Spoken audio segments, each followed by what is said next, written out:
Hi, how you Hey, how doing? you doing, Keenan? Okay, yourself? I'm a little bleary-eyed this morning. I stayed up pretty late watching the election results come in. Yeah. It was an exciting day, Well, not as I guess. exciting as I'd hoped it would be. Yeah. I'm also a little hungover, which will let you know where my sentiments are. Yeah, I guess the whole world was on the election today. Somebody said years ago that everyone in the world should have a vote in the American elections, and it's so true because the influence that that country wields, as you well know, is Yeah, enormous. So yeah, no, anyway, definitely. All eyes was on it.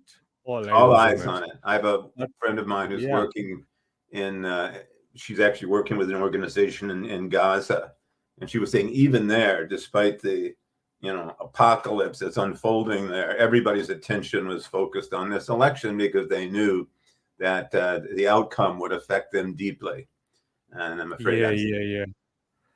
There's another podcast I'm on every Tuesday, but the topic is more related to suicide prevention. And the ladies that were on yesterday, so three of the ladies that were on yesterday are based in the States. So, of course, for them, they were in that moment, it was election day. They were in that moment and they were also talking about the division that's happening in the States as well. But we all concluded with, whatever the outcome may be, we shouldn't fight with each other or be yeah, at war with each other. Not because of politicians and government. It's not what us as humans should actually be doing.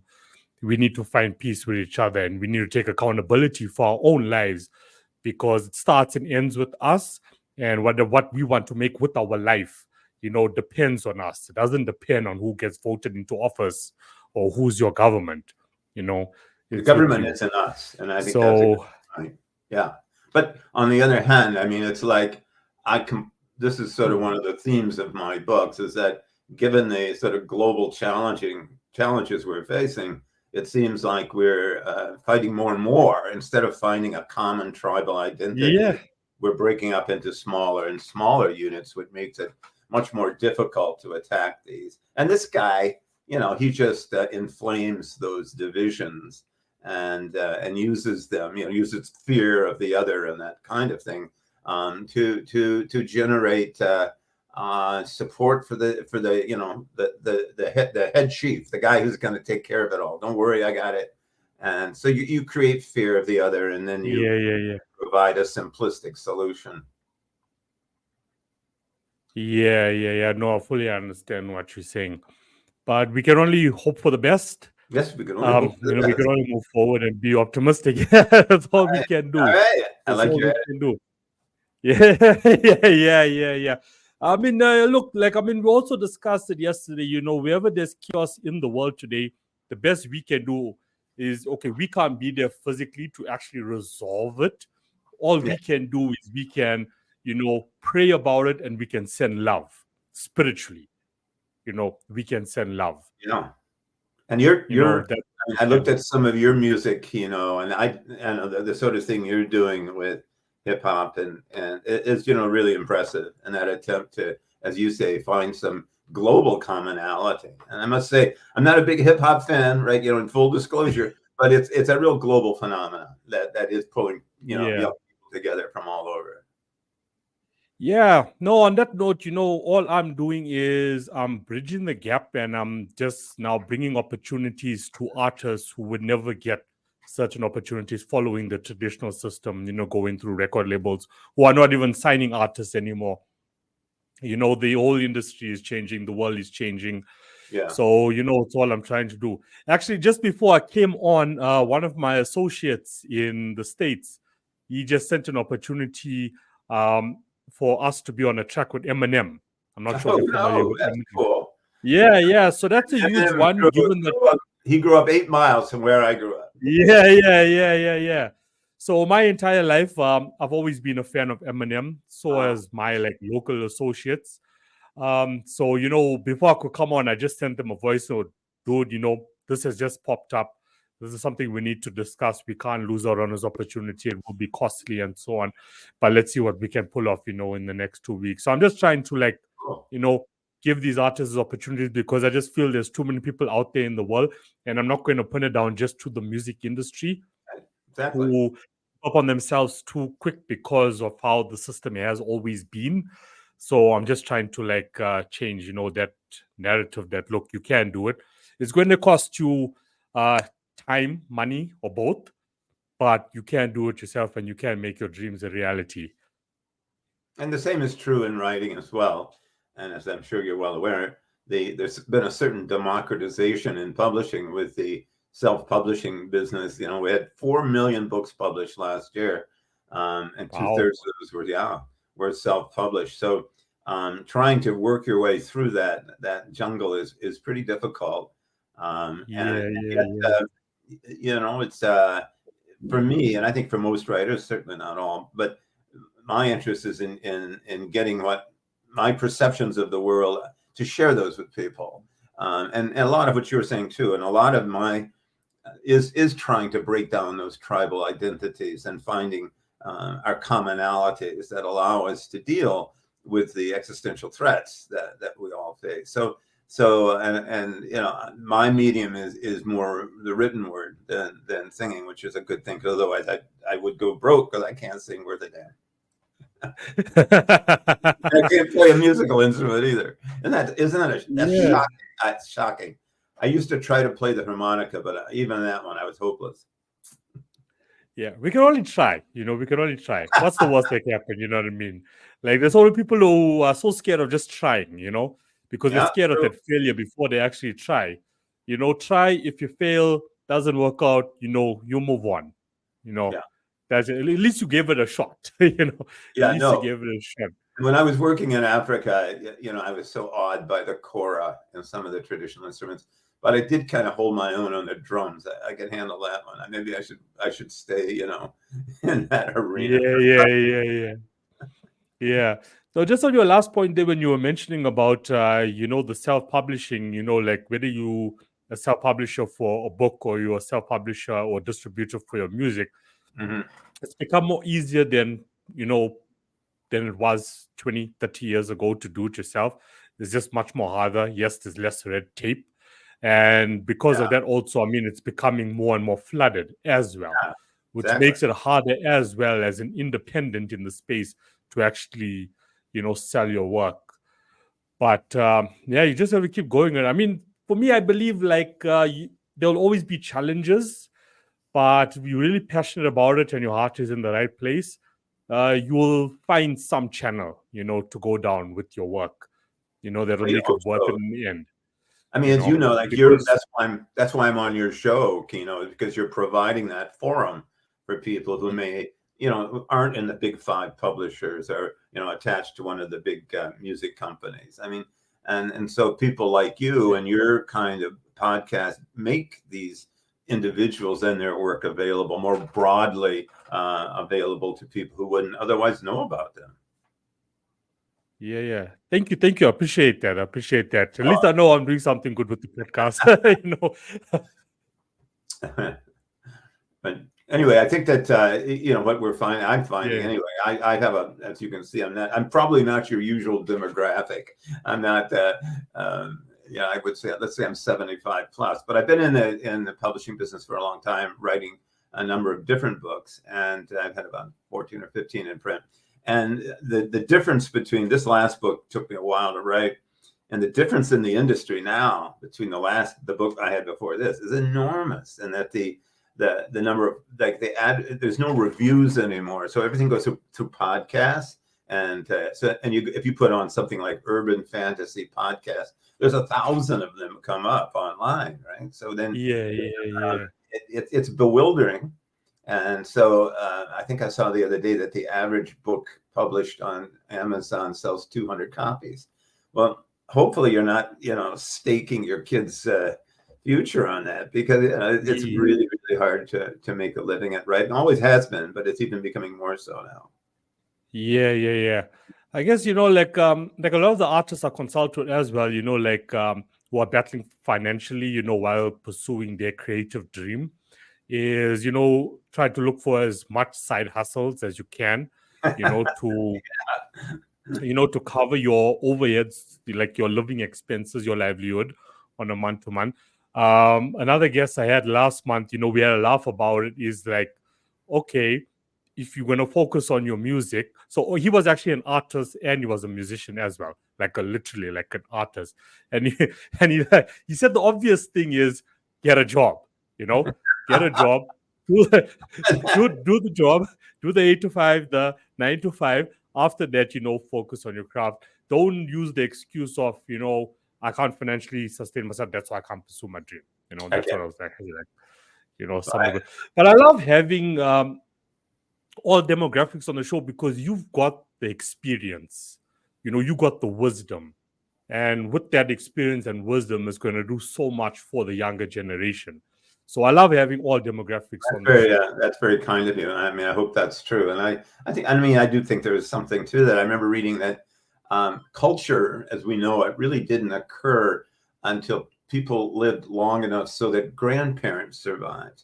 So as long as they were just, because they were actually able to transfer the stories and the language and the histories of a people from, and I think that becomes such an important link.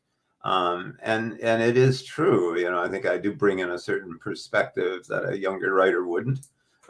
Vice versa, of course. And I try to make that, what have I learned? Like I was just a book that I have for young adults called Running. And it starts off with the traumas that 3 kids experience. But then through the course of the book, that by finding common support and love within that group, they move toward finding the strength to overcome the traumas. And that my point was that, these traumas are real, and let's not pretend they're not. And that's one of the things that bugs me. Well, just pick yourself up, just get over it, don't dwell on it. But people, the more you get knocked down, the harder it is to get up. And so I want people to understand that it's not that easy to get up every time. And for some people, it's a lot harder than others. But you can do it, but usually with the support and of others and cooperation of others. And then and you can make a different life for yourself. So that's sort of been the theme of most of my young adult work. And in this book, of course, is The Burning Gem. It's again my take on, it's like one of the great myths that I've seen throughout my lifetime that I think has really brought humanity to this juncture is this idea that some people are meant to rule and others are meant to serve. that those people who have privilege and money have somehow achieved it deservedly, and those of us who don't are rightfully in a secondary position. So it draws on the Aristotelian ideas and Nietzsche's idea of the Superman and the ruling class. So if people accept that idea that there's certain people that are meant to rule and others that are meant to serve, it deflates you. It makes you impotent. It drains you of your creative capacities. And so that's one of the themes that I'm combating in this book, is that, and in fact, that idea has been carefully cultivated for so long that it incapacitates social change. So these guys find out that idea is not just being promulgated through the social media. It's also being done through magic and through a center devoted to promulgating those lies, and in so doing, ensuring that a certain ruling elite remains in power forever. Yeah. Well, that's fascinating. That's fascinating. I was actually, there was a few questions I want to ask you, before we got into the burning gem. But since we're on the topic of the burning gem, we can stick on the burning gem, and then I can ask you a few questions just about your history. After that, when I read the description of your book, there's like this fine line between fiction and non-fiction for me. That's right. You feel me? So how would you take your book as being? Because as you said, you like this. For me, it feels like this really does happen in the world. Exactly. This exists in the world. I think you're absolutely right. And that's what I think good urban fantasy does. It's not, It's not just about, fighting dragons and zipping off into different universes. It's about the we're literally walking on another world, and we're all in amidst worlds that we know very little about, but that are shaping us in a variety of ways. Whether it's political, whether it's musical, whether it's using. What we see now with the explosion of social media is an ability to derail so many positives with lies, deceptions, and, as I say, myths about power. Who's got power? How did they get it? Well, God just gave it to them. They just, so don't question, just obey. Well, that's devastating.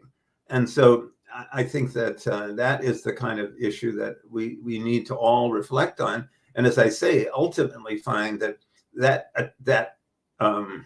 when those forces that are really out there start resorting to inflaming tribal differences, we've got to say no. We have far more in common than we have that then separates us. And more importantly, we have common issues that we must unite around.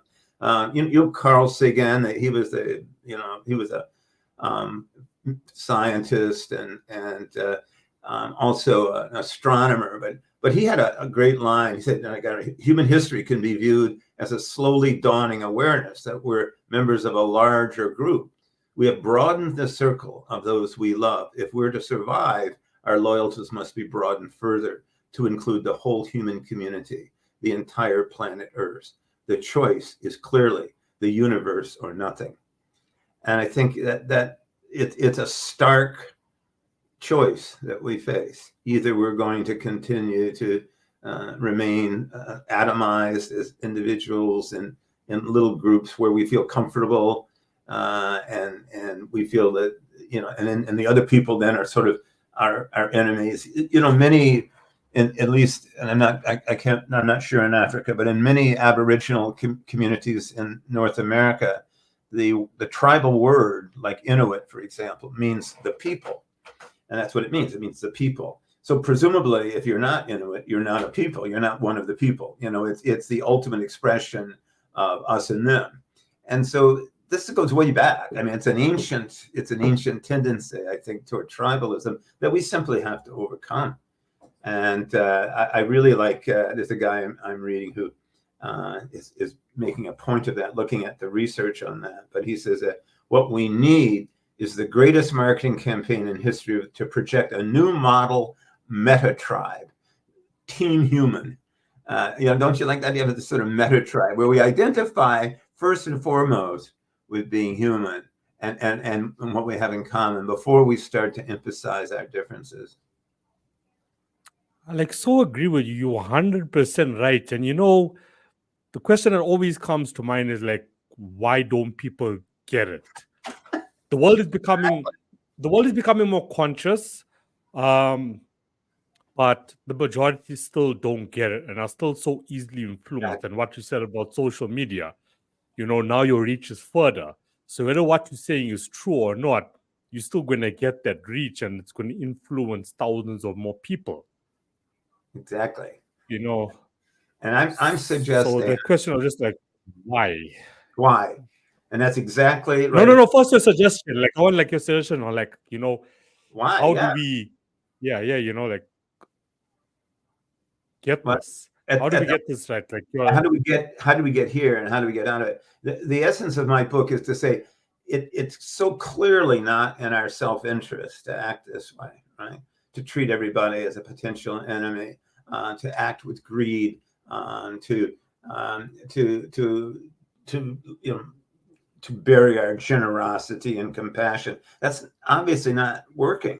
So why do we keep doing it? Well, the theme of my book, and it's allegorical, is that there's an actual power, a huge power of people whose confluence of interest is manipulating us through a variety of conscious, some of which we've just talked about, social media, but others that maybe are like these magic gems that are made for these influencers.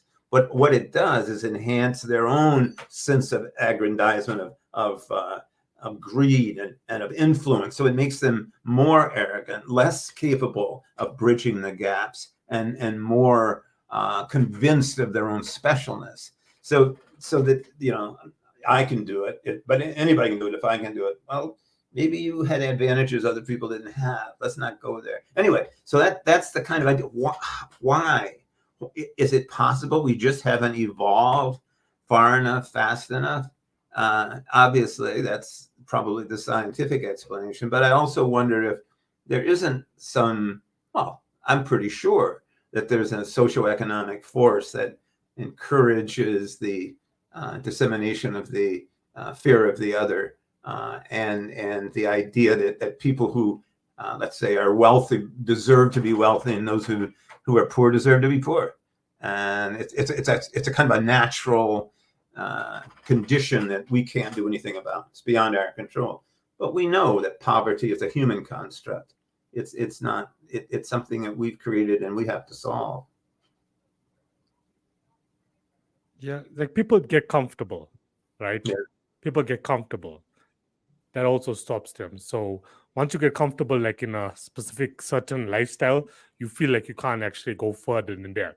So those people should be wealthy. I deserve to be here. Exactly. But it's all like a matter of, mindset. Yes, I can get to that next level, but I've just gotten so comfortable. Yeah. And I think comfort zones for us. There's a book that was written by a guy back in the 80s that called, I can't think of his name right now, called Amusing Ourselves to Death, and how everything just becomes kind of, just diversion. And so and I think there's a lot of truth to that. We get comfortable. Yeah. There is, as you said, diversions. There's so many distractions in the world that keeps us occupied. Yes, they do. And once upon a time, it was the television that was keeping us occupied. Now we on our phones constantly all the time. So we just always getting distracted and not realizing what's happening around us and around the world. And how all of these tools are just used for, the powers of the world to keep us distracted so they can continue with whatever agendas they may have. Thank you. So, a suggestion on that point from my end, for listeners, is to get rid of all distractions that actually bring no value to your life. Yes. And if you're sitting around and you're doing nothing, then pick up a Don Sawyer book and read the book. Read any book. Better off for it. How about that? But no, I think you're so spot with regards on. to Yeah. So with regards to, okay, we got the foundation of what led you to the Burning Gem. So the storyline itself, like how did that come about? I was it was actually originally called Barbara and Zoan and I started, actually wrote it as a single book, a really long book, which was too long really for anyone to look at. So I broke it into two. But the original name was the Soul Catcher. And in North America, when guys like Curtis and others were documenting, unfortunately, very tragically, the declining culture of the Native Americans, they would go and take pictures with these old box cameras. And many of the Aboriginal people were apprehensive that these boxes stole a portion of their soul. And when you think about it, it made sense. I mean, here they are frozen on this this paper, their whole being. So it's actually taken a part of them and it's frozen it in place because they change, but that paper stays the same. So they saw them as soul catchers. And I found that a fascinating concept. So I thought, well, what if you really did create a soul catcher, a machine that extracted a portion of your soul and crystallized it in this magnificent gem that actually accelerated who you were. So that was the initial idea. And then how would that be used? How could it be used to promote, in this case, sort of evil ends. And so that sort of took me in. And then again, working with Barbara, who's this sort of really bright housewife, but who's been suppressed both as a woman and as a wife, and is just dying to get out of this empty life, and this philandering lawyer husband of hers. And so when this guy comes to her door and sells her this gem and makes this gem, and she looks at it, and suddenly a whole new world opens up to her. And then she manages to, the guy lives in, obviously not just your average gym studio. He's actually in a building in an old abandoned subway station in New York. And underneath this is this gigantic abandoned station that's been transformed into this utopian society with people from all over the world who have special skills, who have special knowledge, who have maybe some magical capacities, or at least what we see as magic. And so they created this idyllic society underneath. And so this is their base. And so from here, she realizes that she has to, like I say, she walks through to get there, she has to walk through the subways of New York, which is pretty terrifying. And she connects with this guy, and his whole world changes because he's been an agent for this evil mister he's 110 years old. So he's been working for him for a long time. And then the two of them realize what an evil cabal they're part of. And then they begin to try to find out more. And then when they find out more, try to figure out how to neutralize it.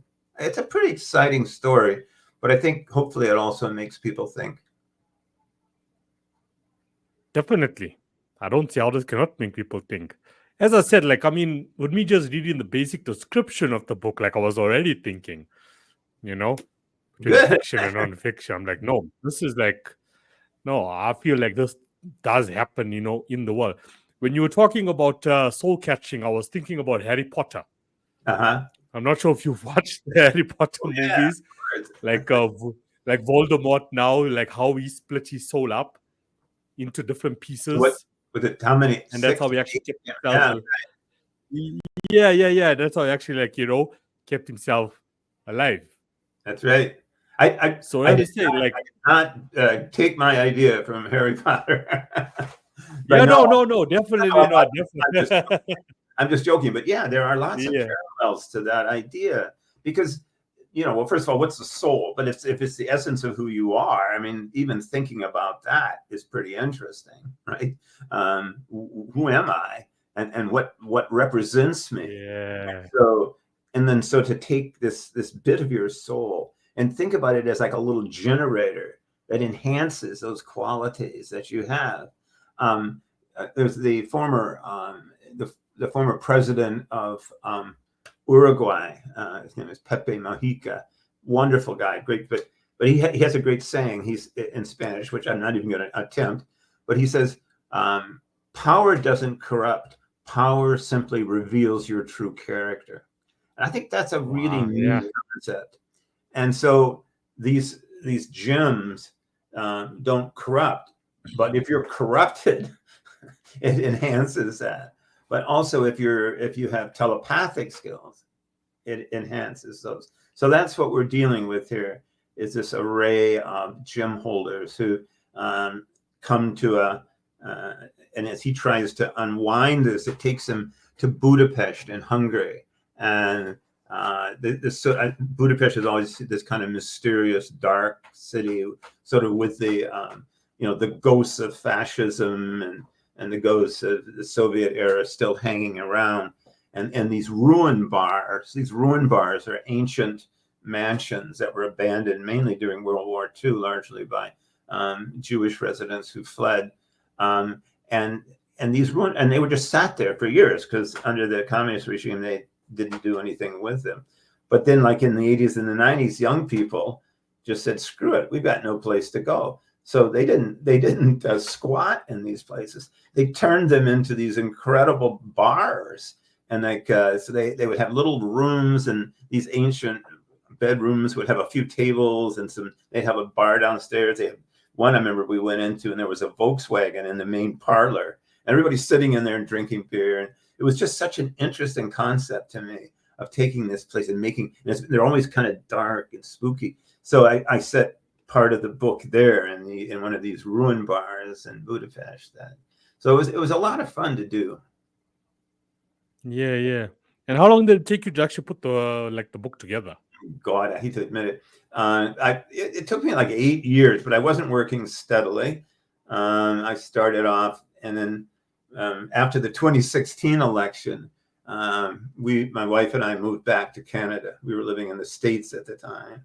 And this so is from Michigan now. From Michigan to Canada. From Michigan, I went to British Columbia. From British Columbia, I went to Newfoundland.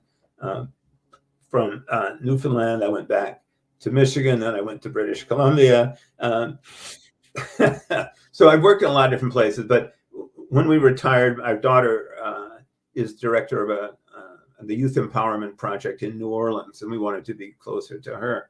Well, after, you could only handle that for so long. I must say, the incidental and not so incidental racism that you encountered on a daily basis really got to us after a while. So when Trump won in 2016, I said, I think we better go home. I'm not liking the look at this. Yeah. And so we came back, and we were in Ontario. So I guess what I'm saying is there were a lot of intervening things, but I worked off and on it. And one of because it was such a new genre for me, I hired a really great editor who really helped me. And see, that's one of the problems I think with all of these books being published.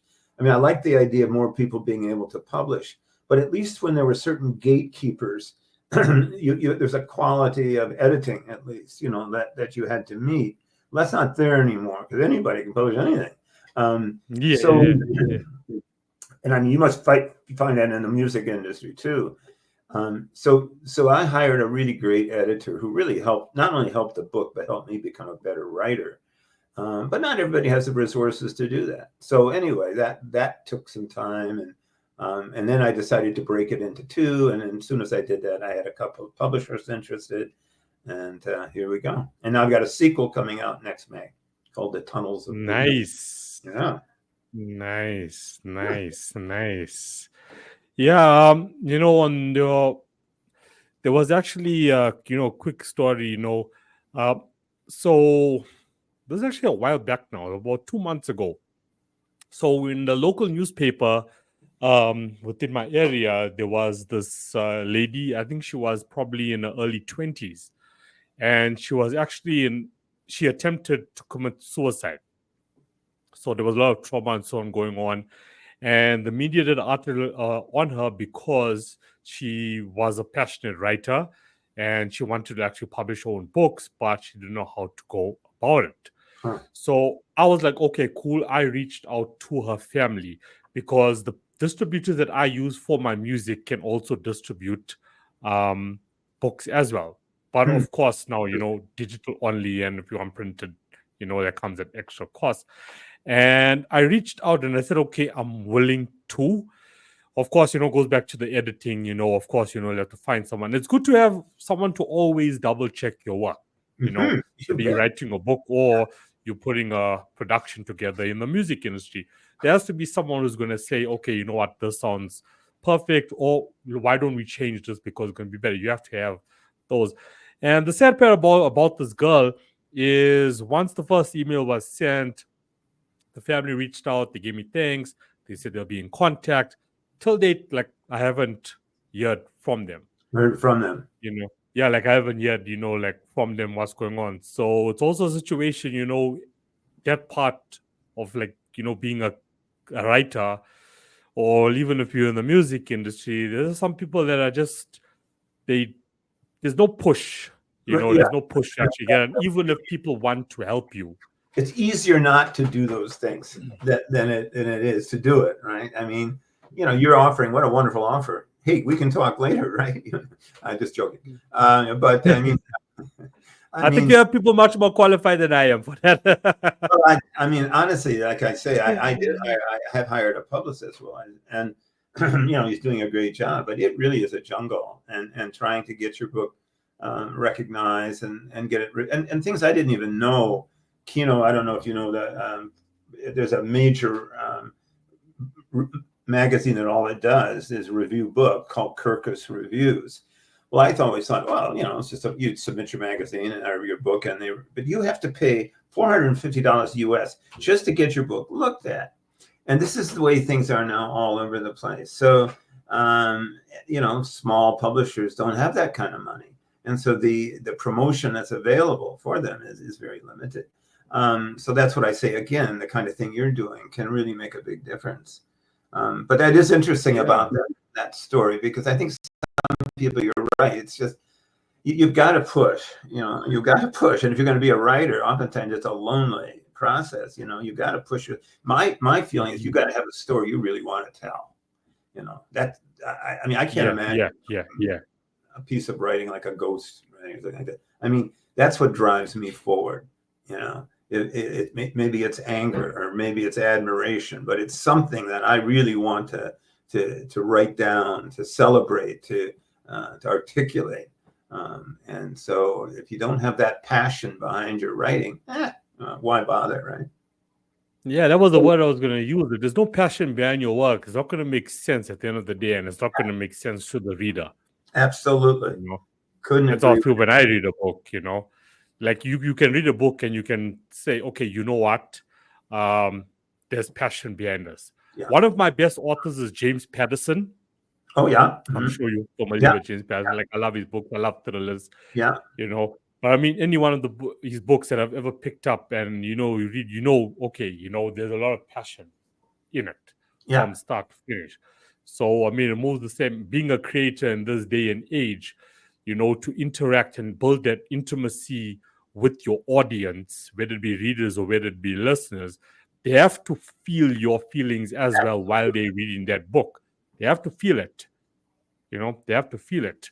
I mean, okay, so here's another, while we're on the editing, here's another question I can throw your way and take your thoughts on it, now that we're also in this era of artificial intelligence.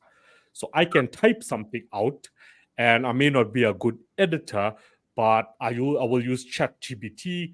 I will just insert there, ChatGPT, I am now writing my first book, edit this for me, and keep it authentic. And now that technology is getting more and more and more advanced.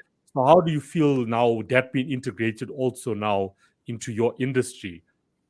Will it affect like organic writers such as yourself? It's inserting itself into our industry, whether we like it or not. And I think it's like so much technology like this, we don't know what to do with it. It's coming out of almost nowhere, and for better or worse, I don't think anyone anticipated where we're at right now. I mean, just one of the areas that I'm familiar with is I have professor friends who teach English, and it's become impossible to detect an essay that was AI written and actually written by the student.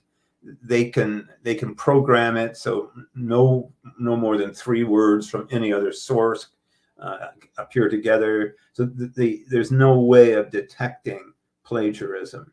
You can sense that this doesn't reflect the language of the student, but how do you prove it?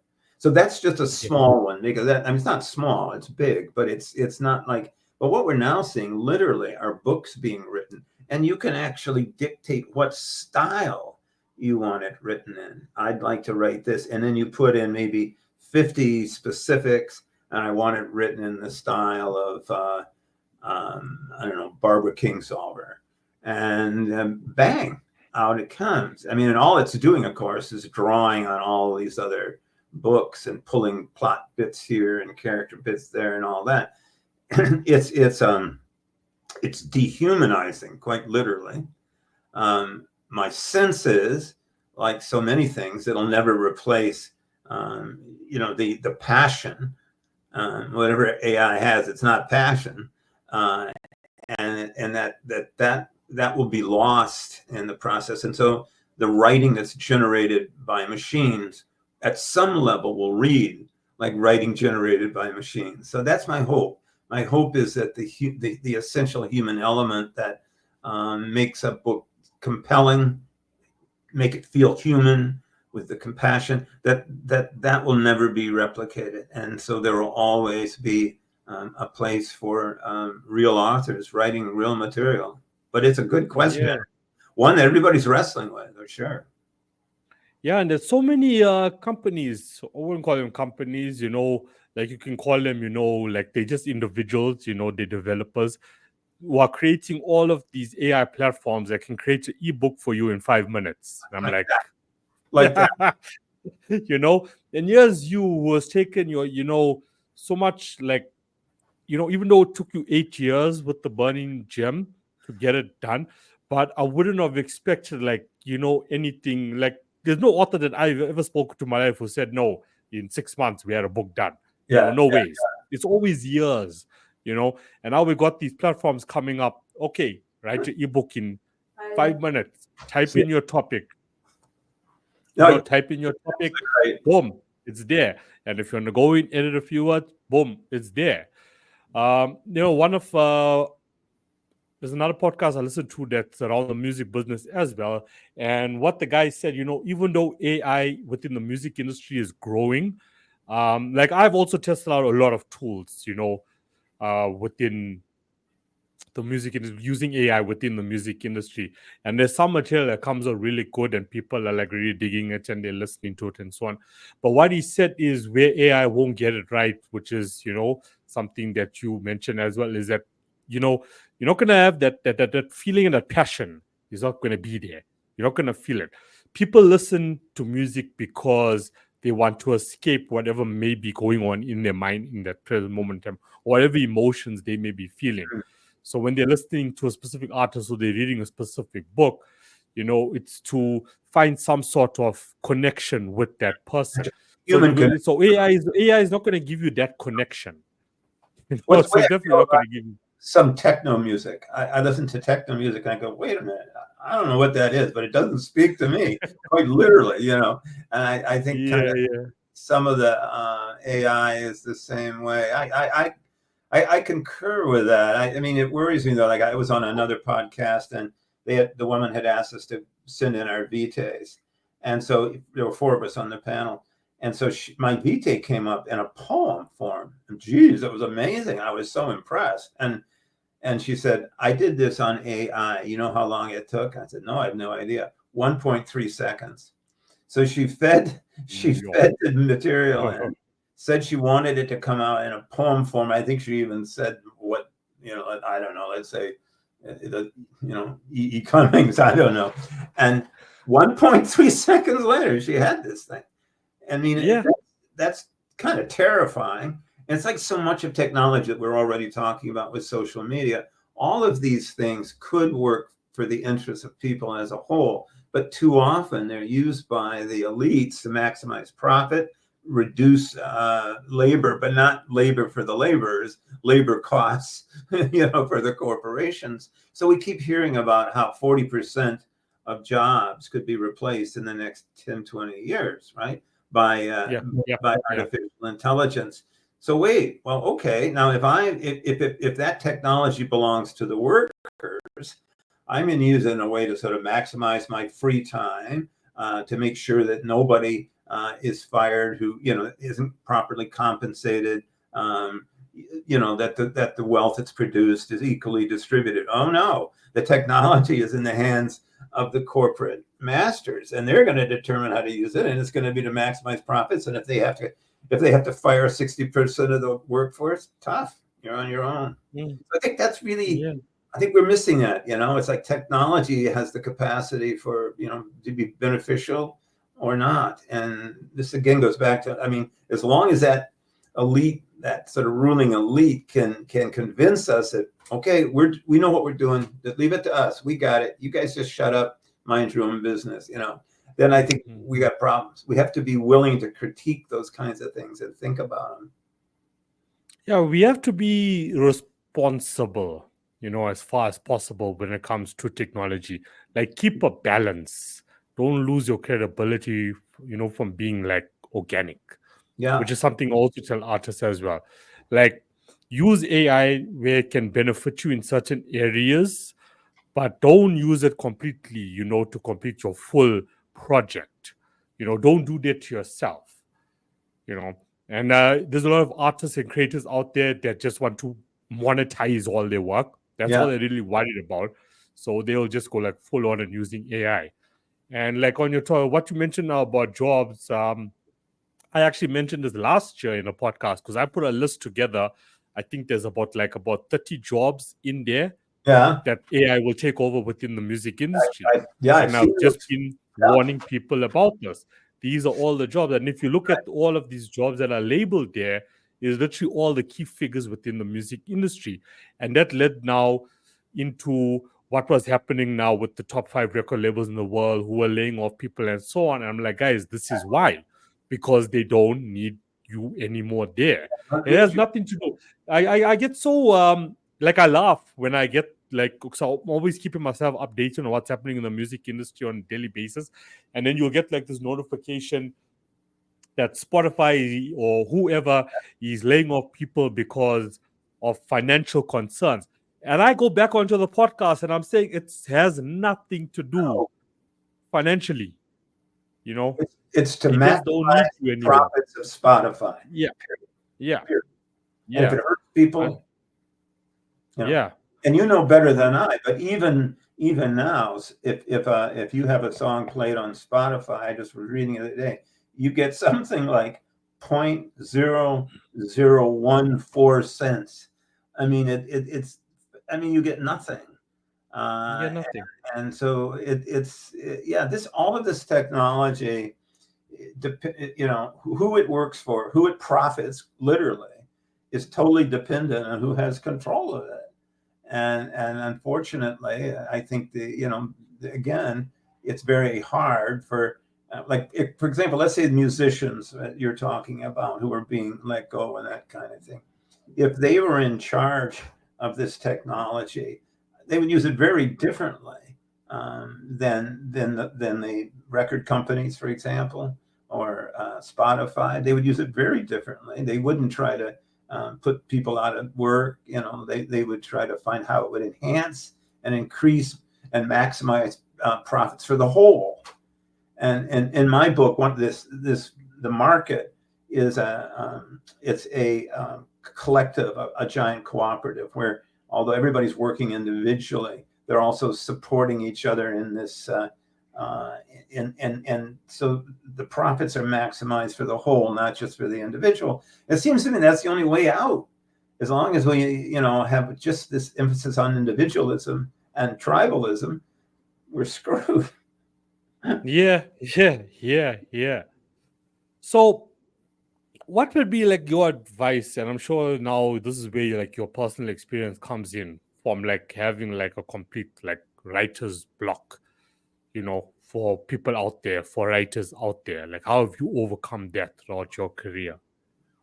Yeah. Do you out of curiosity, do you have a musician's block sometimes? When it comes to the lyrics, yes, we do. But yeah, so collectively, like we sort of like come together and figure out, okay, you know what, this is what we actually do next. Sometimes it just flows. But now we're talking, okay, okay, I can put a composition or full production together that's going to be about, let's say 3 minutes and 40 seconds, you know. But, you could probably figure out the lyrics in the day or the next day if there is a block. But now with a book, we're talking about like hundreds of pages. You know, I've seen these movies before when the author's like first line and they're just chilling. Okay, what next? Well, we used to talk about the tyranny of the blank page. That's when we actually used to write with typewriters. And what that meant, of course, Yeah, was you're staring at this blank page. Uh-oh, what do I do now?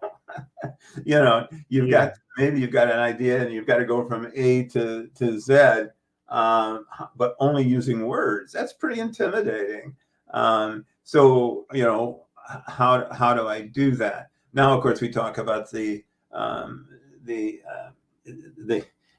intimidation of a blank computer screen, but it's the same idea. There ain't nothing there, so you put it there, right? Yeah, and yeah, yeah. and so, well, how do you do that? I mean, certainly there have been times when I get stuck, but it's like one of the things when I taught English, I said to my students, look, first and foremost, write. Don't worry about the mechanics of it right now. Just write. In fact, we did an exercise where every morning, depending on the level, 10 to 15 minutes, I would say to people, okay, now when I say go, maybe we'd come up with a topic, or maybe a first line, like when I woke up, the alarm clock blazed 5:35, and then they had to go from there. But the point was that they had to write without lifting their pen, so it was literally handwriting. That they couldn't stop. If they couldn't think of anything to say, they would write, I can't think of anything to say. I can't think of anything to say, until something else came up. And then they could start writing. And it was a really effective tool to get people to stop thinking so much and writing more, And it broke down that disconnect between the brain and the hand. And so you created this kind of flow. Right. I mean, a lot of it didn't make a lot of sense, but it was amazing what did. But the point was that don't worry about it. Just get it down. And so sometimes when I'm not sure where to go, for example, let's say I had a character and I wasn't feeling very good about the character. Well, I'll sit down and write a character sketch of her. Barbara was born in Hoboken, New Jersey, in 1987. Her father was a physicist. Blah blah blah. And then so I create this character. It's not going to go into the book, but it's giving me something now to draw on, so that I can build. Oh, that's who she is. That's what she'd do in this situation. So sometimes I think writer's block is not just a matter of barging through. Sometimes it's taking a step back and writing something that isn't contiguous with what you got, but hey, let's have another perspective on this. Let's have another look at this. I got these guys in a cave down underneath the castle of Buddha, but man, those caves seem awfully small. Let me start over again. So I write a whole nother perspective, and so it gets your head going. So yeah, I guess those are just a couple of thoughts. It is so it's intimidating. And as you know, as a musician, the idea that you've got such limited, you've got more than I have, but more resources to work with. Just letters. That's all you got. Squiggles on paper. But you've got to somehow create a real person, a character. You've got to have conflict that moves people. You've got to have scenes that people can see, images that put them there. And all you got to work with is words. And by golly, that ain't easy, and to do it well. I mean, anybody can write a book. You just write a whole lot of pages. But to write a book that somebody wants to read, well, that's a whole nother matter. So yeah, I certainly come to places where I didn't quite know where to go. I do some organizing. I do some outlining, that kind of thing. That's a long answer. Yeah. I was just thinking, as creators, we should always pay attention to our heart first also. I like that. Get out of here, get into here. Right. So when you're writing, write from what's coming out of your heart first. Stop thinking, stop thinking too much up here. When you were mentioning, about getting out of here, like I just thought about it, your heart. Because also within some of the artists I work with, there's guys that you can put into the studio and they can just lay down the first verse with not even thinking, because it's coming from here rather than here. Yeah, nice. And the verse comes out dope, where we okay, we don't need to do anything here. It's done. That's great, isn't it? Take one. We're done here. Yeah, listen, it's okay to listen to your heart. Yeah. That's cool. Okay, that's so really so there's one. Sorry. Sorry. No, you can continue. I was going to say basically what you said. At times, a writer has that same feeling, man. You hit something there's a sketch in the second book that I wrote in about an hour, and it just came out from the heart. And I think it's some of the best writing in the entire book. And you felt it, just like you're saying, it came right from the heart, right? There wasn't a whole lot of hesitation or what word should I use here. It just kind of burst out onto the page. And what a satisfying feeling that is. Yeah, yeah. When it's coming from the right place. So Absolutely. yeah. Okay, so like I got one more like question here, and I mean I am so into these people, and I want to like get like your, what made you want to go into studying like modern Chinese history or Chinese history? Like because I am like totally amazed by the Chinese, from A to Z, culturally, intelligence, where they at with technology at the moment. Like, what made you go down that road? You're so right. And I mean, coming from an American suburb, I kind of vaguely had a sense that there was a China over there somewhere, but that was about the extent of it. And then when I was in university, for whatever reason, I took this survey course on Chinese history, and all of a sudden, I realized what a dummy I was, how little I knew about the world, how there was this culture, this extraordinary culture of such depth and history, that I knew nothing about, a philosophy that made Western philosophy look downright infantile, a language that was like separate tiny paintings. This all just blew my mind. And at that time was in the midst of a probably the greatest revolution, certainly in recent human history. All of those things were quite fascinating. And so I think, as you say, suddenly this having these doors opened up onto another world. And I think that has stayed with me for the rest of my life. I mean, I became so intrigued with that. But then, as you know, I worked in West Africa off and on for 10 years. And again, a world I knew nothing about. And to have the good fortune of working with colleagues in a professional capacity that, that we were not only colleagues working together on a project, we were colleagues outside learning from each other about our lives and how we saw the world and our philosophies and our societies. So those things are always, I think, have really have driven me, illuminated me, expanded me. And so that's no different. That's where it started, I think, with that fascination with China.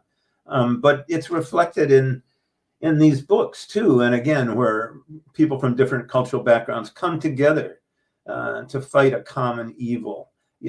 Damn, we've got so much more in common than we have that keeps us apart. For Christ's sake, get over it. Yeah. No, that's true. People just sit down and just think about that. Like, hello, Yeah, there's hello. not much of a difference between us. Like, come on. Or we may speak different or we look different, but everything else we are doing the same. We are doing the same. We are walking the same. We are eating the same. We are seeing the same.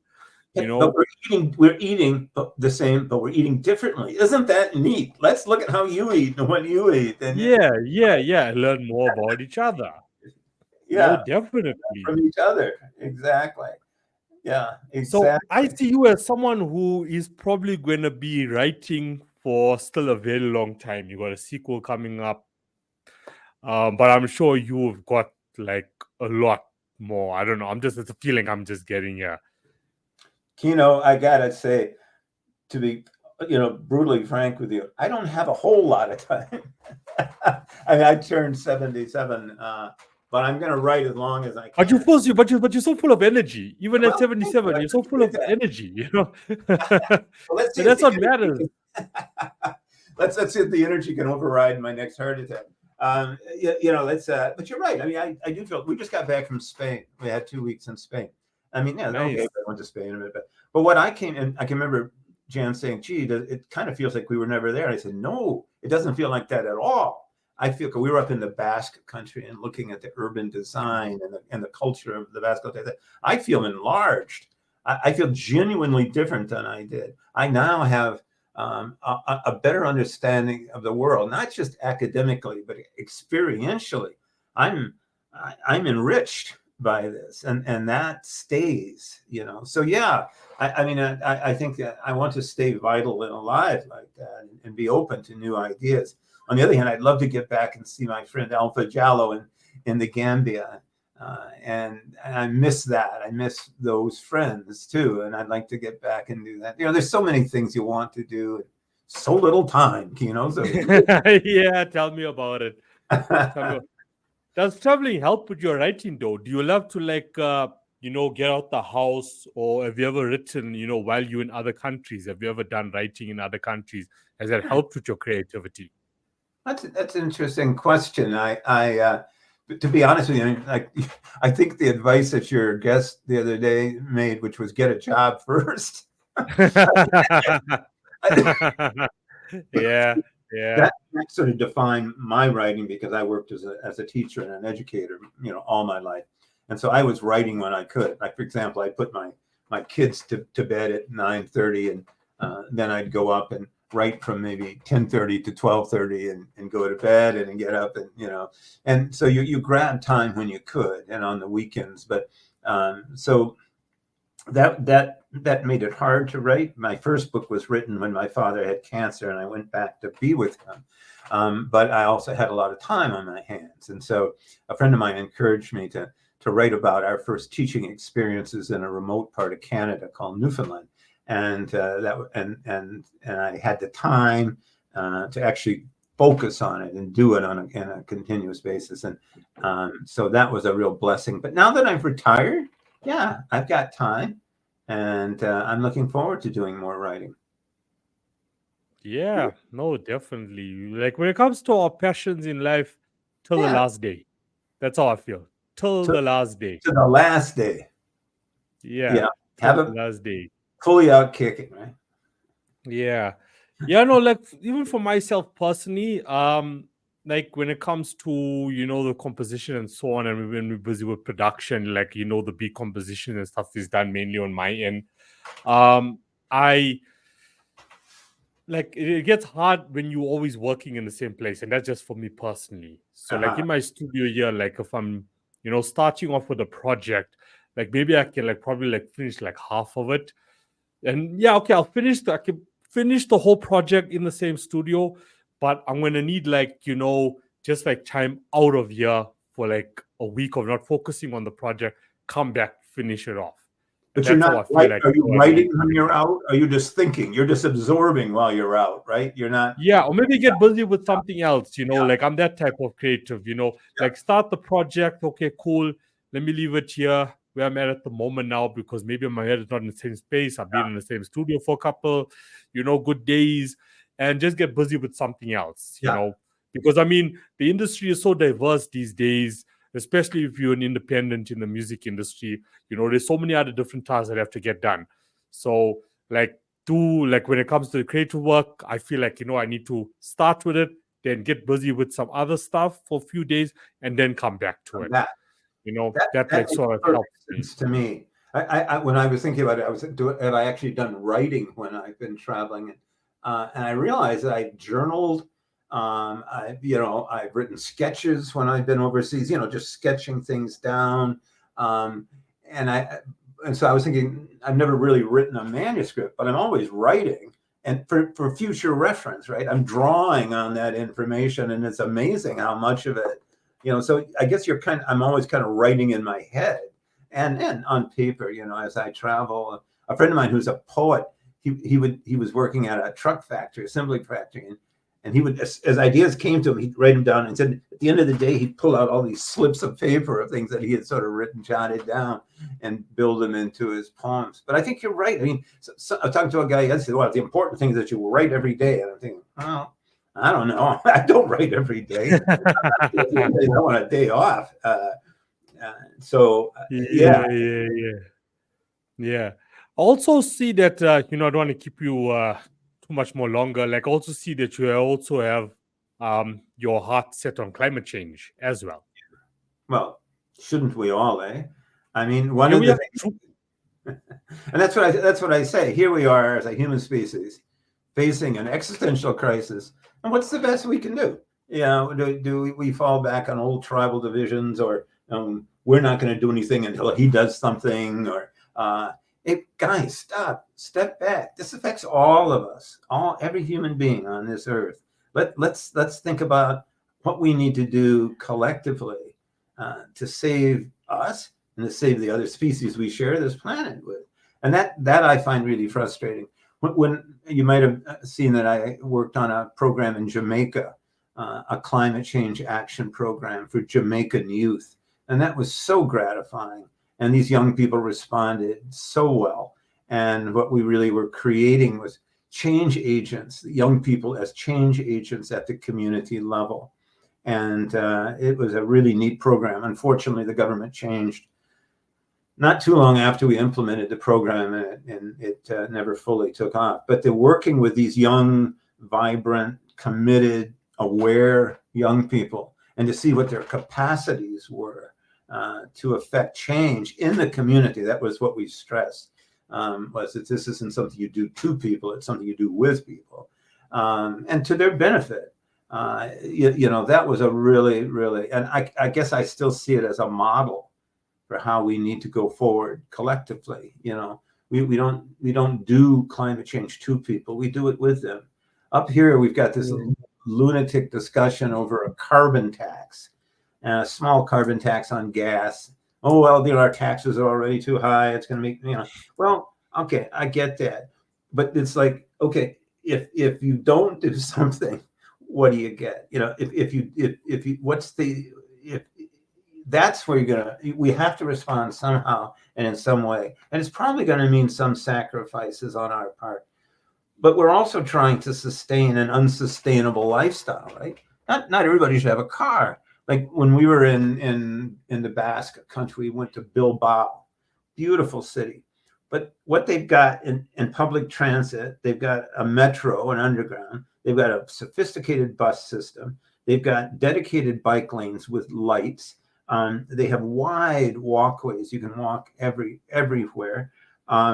It's just amazing. So you don't need a car. And when you're in there, the cities just stop when you're done. Because why would you live outside farther? You want to live it where the commercial areas are downtown. So so we have models of how to do it, but there's got to be the political will and the knowledge on the part of all of us to move in that direction, I think. Yeah, no, 100%. You make a lot of sense that, collectively, this is all our responsibility. What fascinates me when it comes to the topic of climate change is that you get all these politicians all around the world, and then you get Bill Gates and his initiatives. And I sit there and I think to myself, like, you've got all the power that you could ever have in the world, all the money that you could ever have in the world. But are we really making progress? Or is it all just for show? We are trying this, we are doing this. Things don't make sense to me when it comes to that. I would suggest that what you've just said is exactly the problem. When you have that much wealth concentrated in so few hands, and most of them, Gates is relatively generous, but there's 2,400 billionaires in the United States alone. Where is that money going? Is it being invested in solar power for third world countries to help wean them off of fuel? No, it's not. It's going instead to maximize profits from different organizations by cutting back on labor. In South Africa, you have an incredibly the gap between poor and wealthy is one of the highest in the world. The people who could be and should be providing that kind of monetary support seem to be more interested in accumulating wealth than in using it for the common good. And really, you look at a guy like Musk. And a lot of these guys whose faces we don't know, but they're all in there and they're pitching money, like in the case of Trump, because what is he saying? He said, we're going to strip the powers of the Environmental Protection Agency. So don't worry, oil companies. We're not going to put any restrictions on emissions. We're going to open up new territory for drilling. And so the oil companies say, yeah, great, more profits for us. To me, it seems so short-sighted, but that's where the money's going. So, you're putting literally millions of dollars into electing officials who will remove what few environmental restrictions we have. So until, again, the population as a whole has access to the wealth to affect change in policy, I don't know. I don't know what the answer is, Guido. Yeah, I guess both of us, hey, both of us. If collectively people, once again understand, how much power we all really have, and we are the majority. We are the majority. Yeah. What can happen to the world. Yeah. There's the few, and then there's the majority. If the majority had to remain united, stay united, That's it. We run the world. That's right. We run the world. I can't think of her name. She's one of my favorite artists. Oh, she sang Horses was her album, her big album. New York. She was part of, for God's sake, why can't I think of her name? Anyway. Name of a song? I'll think of it. Yeah, well, she wrote the album was called Horses, but she has a song called People Have the Power. And who is it? And she's done it for years, but she Let me check for you really quickly. People Have the Power. In fact, it'd be a beautiful song. The name of the album again? Well, her first album, or not, her big album was called Horses, but the song People Have the Power. I could do the same thing. Let me just see here. I can't believe I can't think of her name. You would know it immediately. Patti Smith? No.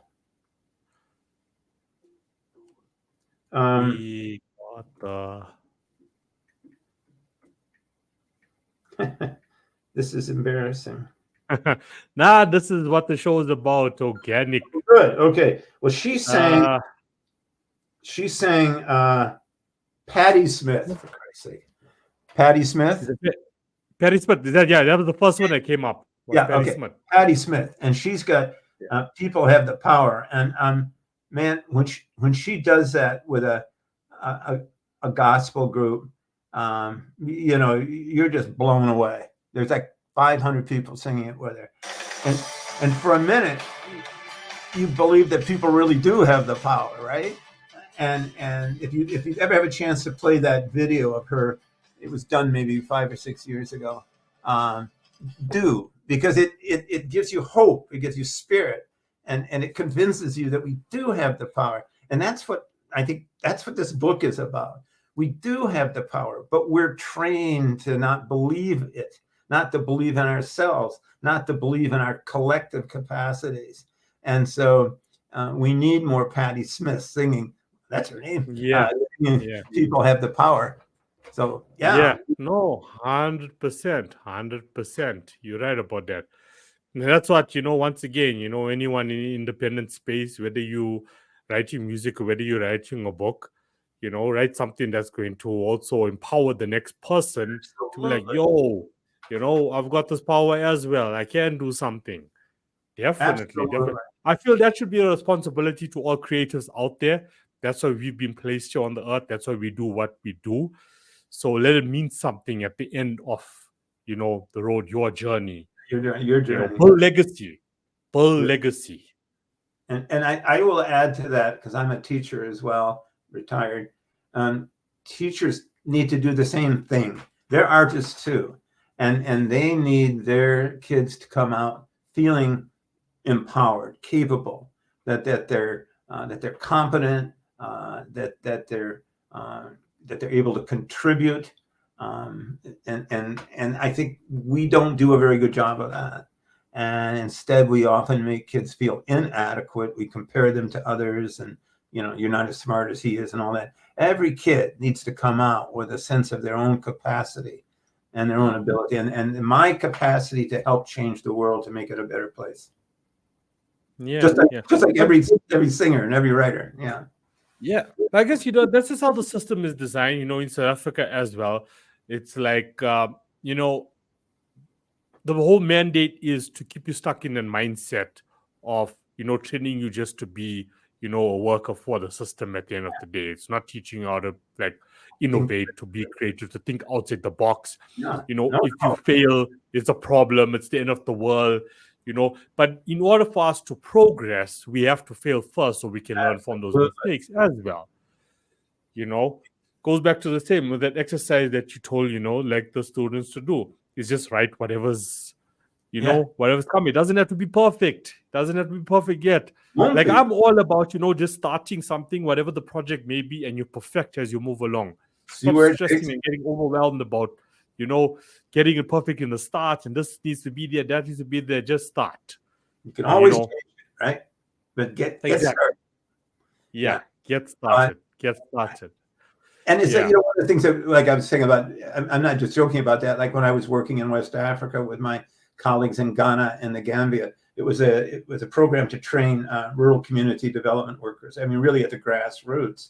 And I mean, obviously, I brought some technology in terms of training, but the Ghanaians and Gambians brought the knowledge, the cultural knowledge, and the appropriateness of what we were doing. So together we made a pretty damn good team and some very powerful training. But the training was based on the idea of starting from the community, starting from the bottom, starting from the issues and concerns of the people, and then helping them find the capacities to analyze and solve their own problems and the resources. And so the whole idea was that we're not doing something to people, we're helping them find their own resources to change their world rather than just accept it. And so this could be done, at all sectors. I like that. Change the world instead of just accepting it. Yeah. I like that. Yeah. I like that. That's a good line. But we don't have to accept the world we have, right? I mean, the world is sort of given to us as a given. Here it is. Nothing you can do about it. No, actually there is. We don't have to accept the world that we have. We have, in fact, the ability to change it. And I think we can. But after last night, I don't know. Thank you. So do you have a physical copy of the book that you can hold up? Yeah, just to, Beautiful. And I love what you did with the artwork. It's catchy. It's really catchy. Yeah, thank you. I appreciate that. And like I say, the second book, which is coming out in May, the sequel to it, is called The Tunnels of Buddha. And I'm starting now on a third book. I think it makes a really interesting story arc. And I believe that's exciting enough to keep readers engaged, but provocative enough to also keep their mental, their mental engagement as well. So I'm excited about it, and people who've read it have really enjoyed it. Getting other people to read it is a challenge. I mean, just to get it reviewed, to get it listed, all of that stuff is a very complicated business all of its own. Yeah, I can imagine. That is so sure you can imagine. But at least you keep going, you keep trying, you keep innovating, you keep exploring, and that's what we have to do as creators. It's not that we keep going. We don't just stop. Oh no, there's a roadblock. Okay, now what? Let me just stop. Give up. We just keep looking. Okay, what other options are on the table? Because it's all going to be an option, and sooner or later it's going to work out for you.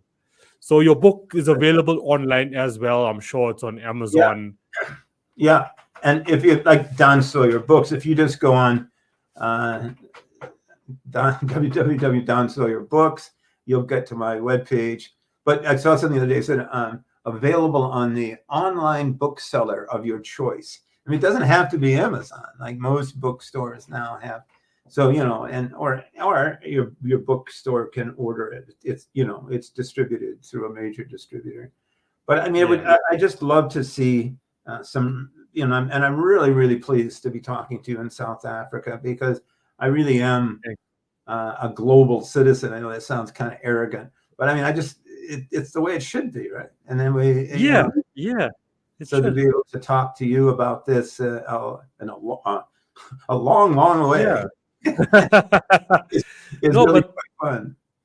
Yeah, no, thank you as well, for coming on, from your side of the world. I know, like when I started off this podcast in 2021, it was just me, like consistently, each week, every Sunday, every Sunday. And it's now that, of getting these opportunities, to interact and bring people internationally onto the show, because as much as South Africa has developed, there's still so much issues that needs to be resolved. Yeah. Like what you mentioned about the gap between, the wealthy and the poor. And it's just about mindset at the moment. People are just so stuck.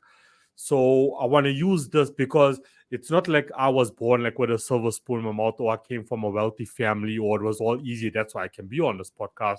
I know what I had to go through to be here today, to be talking to phenomenal individuals like yourself.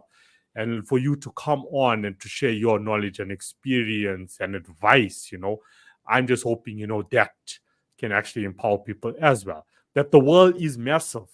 We don't only have to look within our borders. Look outside the borders. If I look at all the opportunities that have come my way, is because I actually took a shot at reaching out to someone across my border, just to build a relationship with them.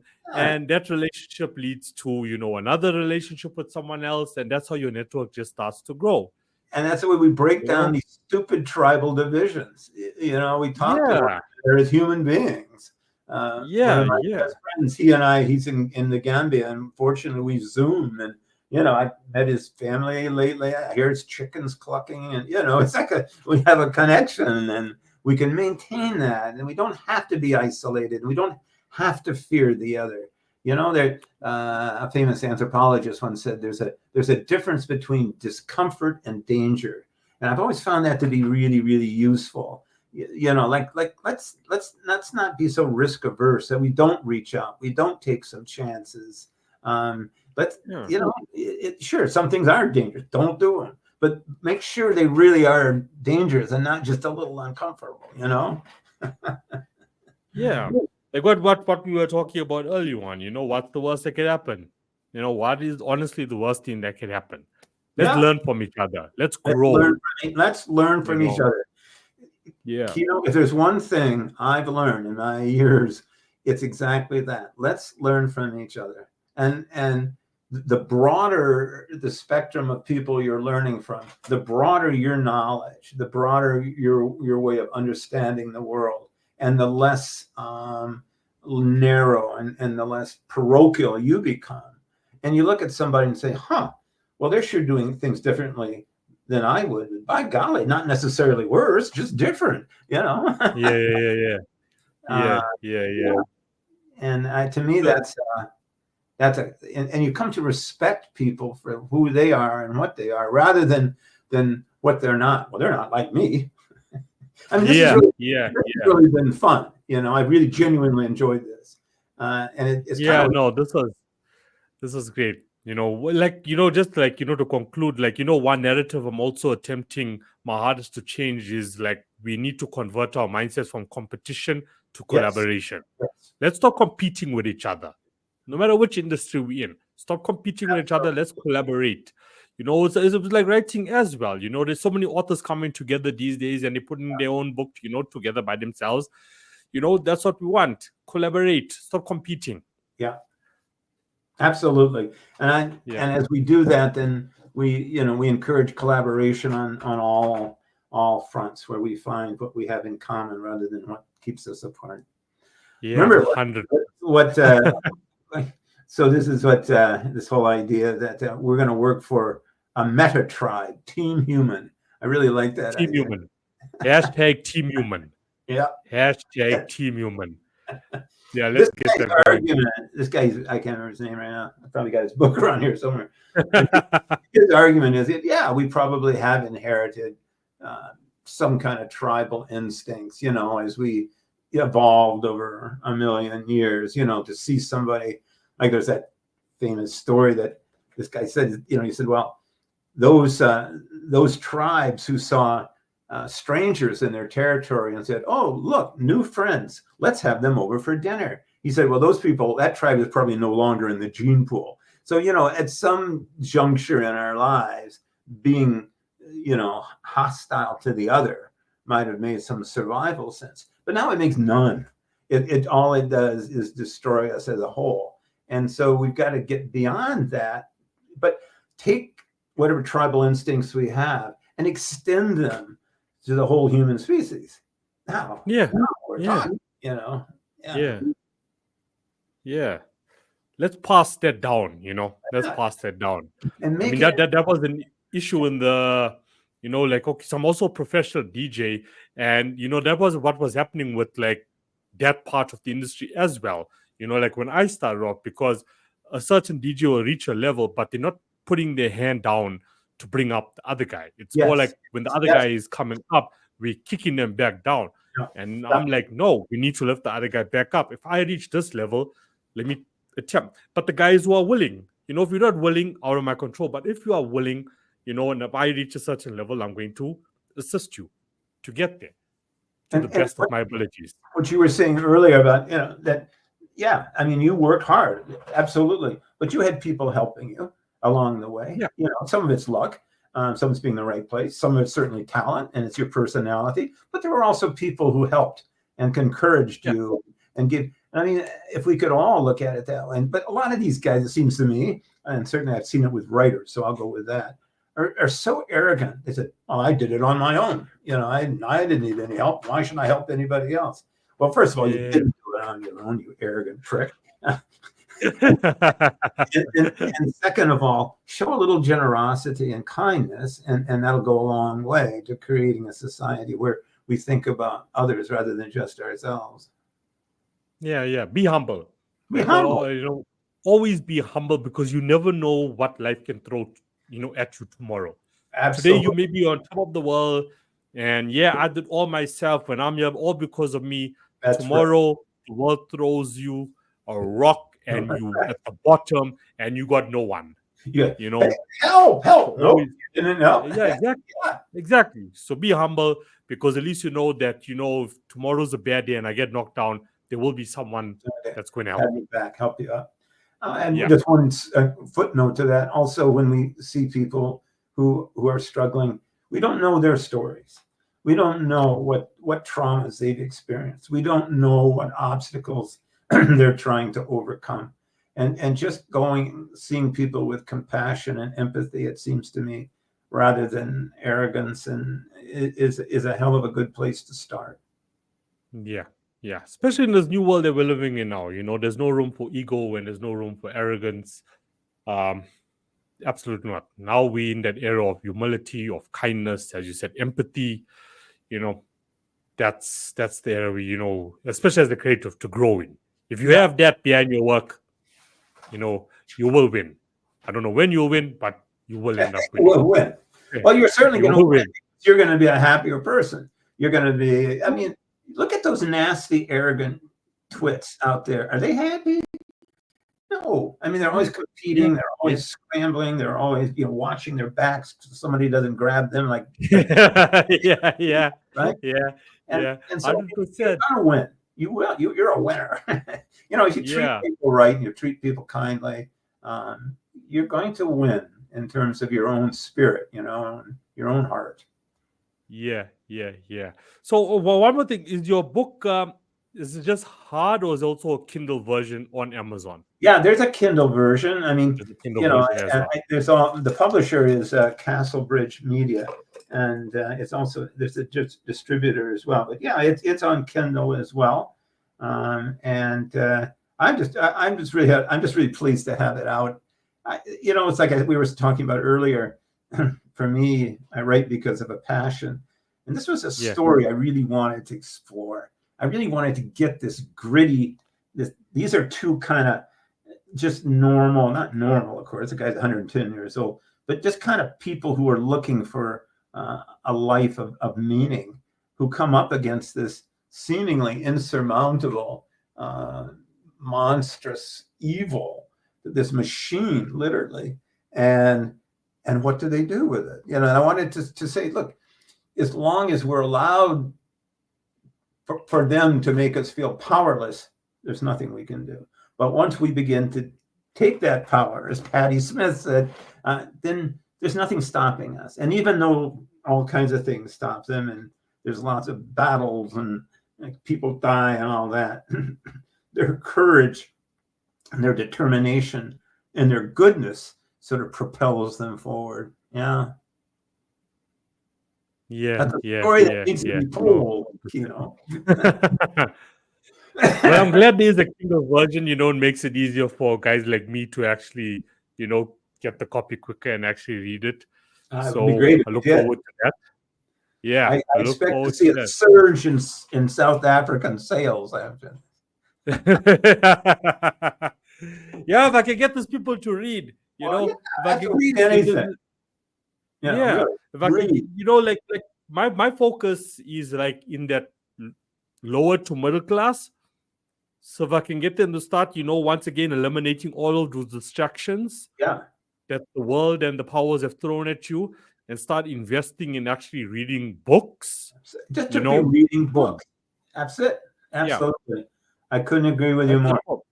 When I first started even teaching, if you read a page a day, well done. You Yeah. know what I mean? It's progress. If you can't read, find an adult reading class. My wife taught literacy to adults, and I mean, being illiterate doesn't mean you're stupid. Far from it. It often means you've come up with all kinds of compensatory skills that nobody else could imagine. But it definitely limits you. And so, learn how to read, and learn how to read in a way that enhances you and makes you feel stronger. Yeah.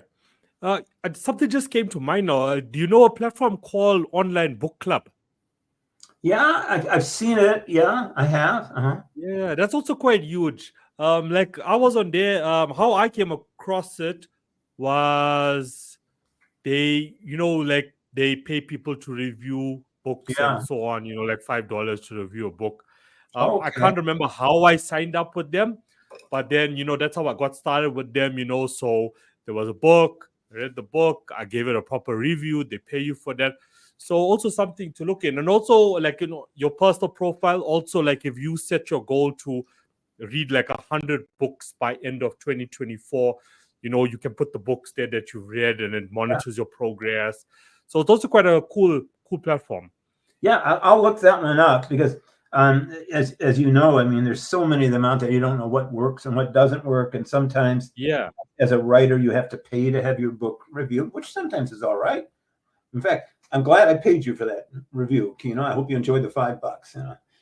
Yeah. It's quite a cool platform. I can't remember the owner's name. I'll look at that one offered, but he's also quite like a cool guy. Because you're right. I mean, those reviews make a big difference. Yep. Because I mean, what sets you apart from another book? Well, if on Goodreads or on Book Club you've got 27 positive reviews, people are going to take notice. But they're saying that in some cases you have to have like 150. I mean, it's just a funny business. Yeah, I guess it's your audience, and that goes back to the responsibility with technology, and then also like social media these days. Like if you an author on a specific genre, we use mystery of when it comes to your book, now you can target people online that are actually into that sort of adventurous mystery fantasy, and target them, and then get them to your site. So those are like benefits as well, some benefits with social media to use to get that higher reach.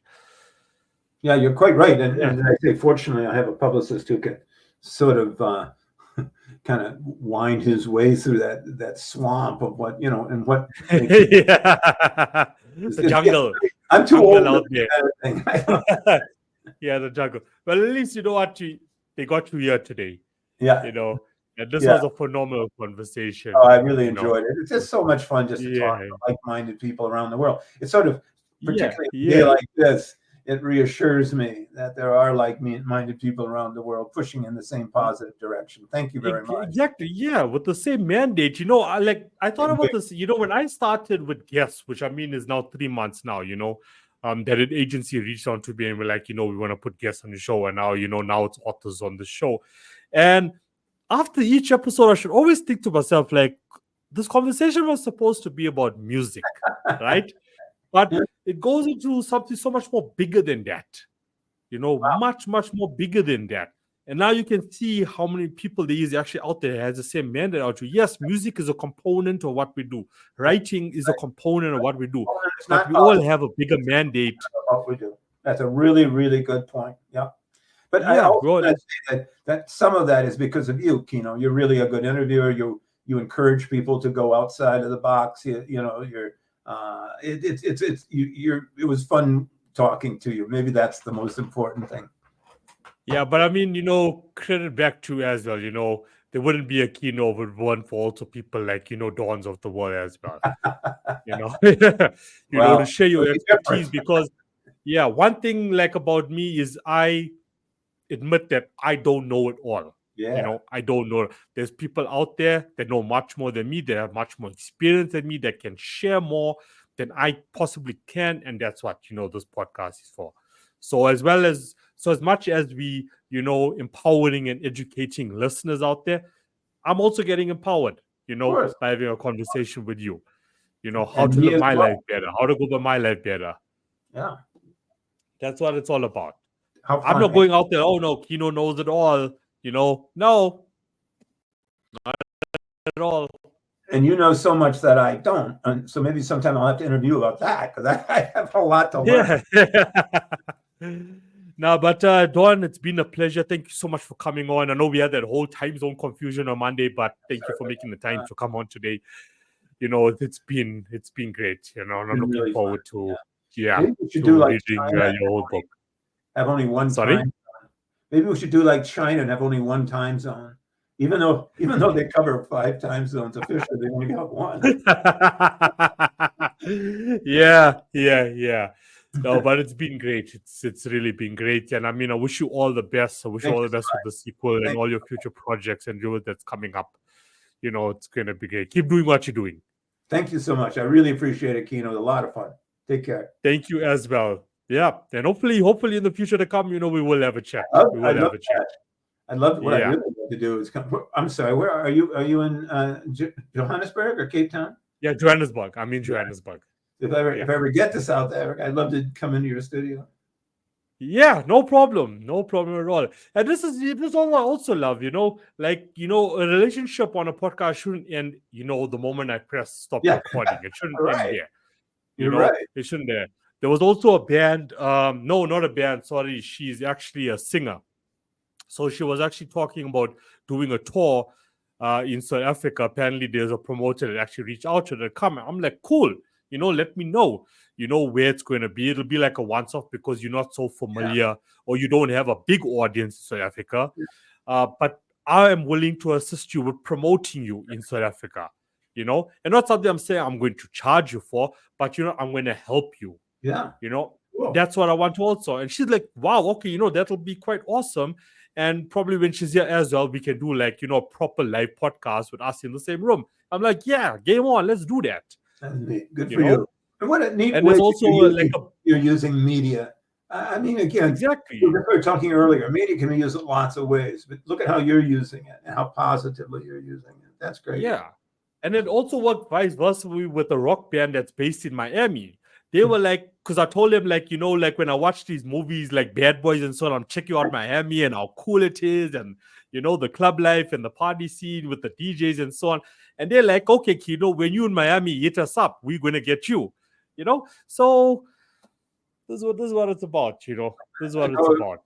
Reciprocity, friendships. Yeah, that's what it's all about. Yeah. Good word you used there, reciprocity. Yeah. Great word you've used there.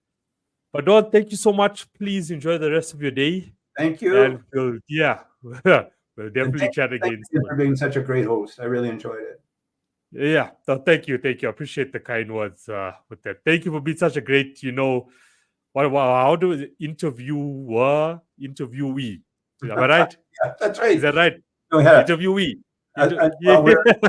We have a great interviewer who's working with an adequate interviewee. And there we go. Sharing dopeness, sharing dopeness, sharing love, sharing knowledge, experience, education. That's what we are for. Great. Okay. Thanks, Don. Is this live, Kino? No, this is not live. So it's pre-recorded. I will do the upload tomorrow, and then I will send you and Mickey the link. Terrific. Really appreciate it. Perfect. Nah, no problem at all. Thank you so much once again. Oh, it was my pleasure, all of it. All right. Bye now. Okay. Bye. Bye.